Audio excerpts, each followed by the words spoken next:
Well, as you can tell, it's nasty, it's rainy, it's cloudy out today, and that means one thing: it's fall. And once fall arrives, deer season arrives, and something we're going to talk about today is how to use scrapes and how to use mock scrapes to your advantage in the deer woods. Some people don't know how to make a mock scrape or don't know all the steps that are included in effectively making a good mock scrape. So that's what we're going to go over. We're going to go over all the different steps that are included in making a mock scrape and explain how to do each one the right way. The first step is to figure out where to put your mock scrape. You want to make sure that you put it in a high traffic area. You can't just put a mock scrape anywhere and expect it to work. So the places that I like to put mock scrapes, especially in the pre-rut phase, because that's whenever mock scrapes are going to be most effective, is leading up to the peak of the rut. I like to put them in transition areas or in staging areas.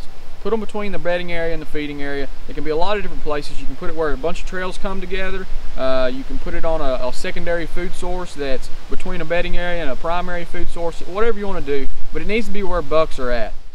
The second step is finding the right tree, and that's what we've done here. We found the tree that we want to put the mock scrape on.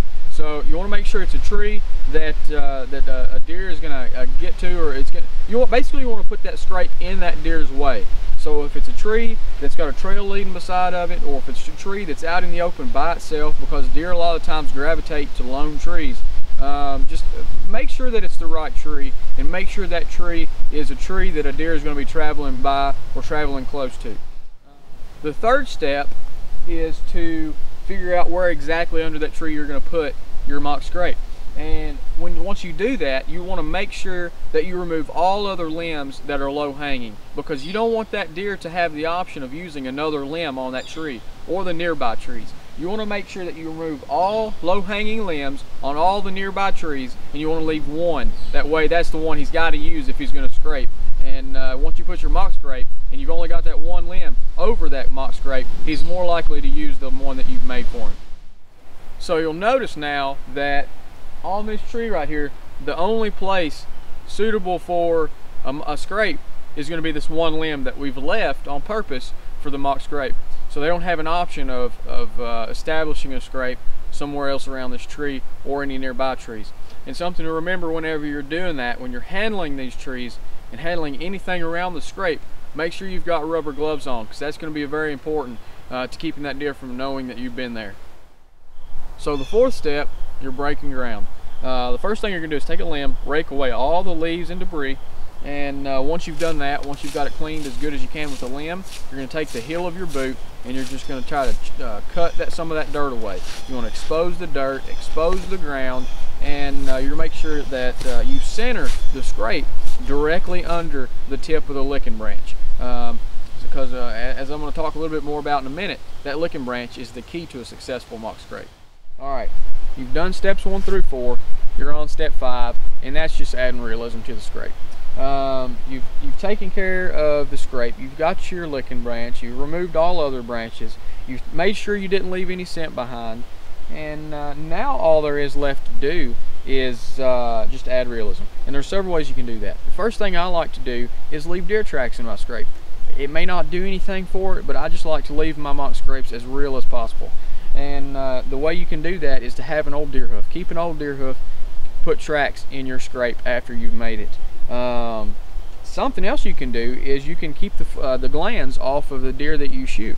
Put them in a plastic bag, keep them put up somewhere, and you can rub those glands on that licking branch. Now the deer chews on the licking branch, and they'll put it in their mouth, but they'll also rub their forehead on it and their face. So you can rub those glands on that licking branch, and that can also be something you do to add realism. The third thing, and probably the most common, is just to put scent in the scrape itself. You can do a lot of different urines. You can do doe urine, you can use buck urine, you can use doe estrus. There's a lot of different things you can do, but it really just depends on the time of year and the phase. Early in the year, I'm not a big fan of using doe urine unless it's during, right before the rut. Whenever I make my mock scrapes, I just usually use straight buck urine. I like to take you can use a lot of different ones. There's different ones on the market, but just take a bottle of buck urine and just put some in it. When you go back to check it, put a little more in it. So that's what I like to do, and that's probably the most common. now that you've got your mock scrape completely done, it's a great effective tool to monitor your bucks, the bucks that you've got during the pre-rut.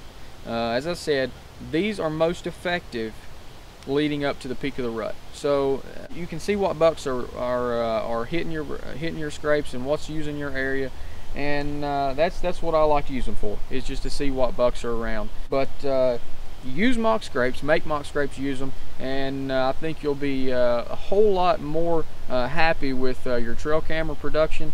When you pull those cards, I think you're going to see more bucks on camera, and it's fun. It's fun. It's deer hunting. You get out, you know, getting a deer to use a mock scrape that you've made. There's just something rewarding with that. So get out there, have fun with it, and good luck this deer season.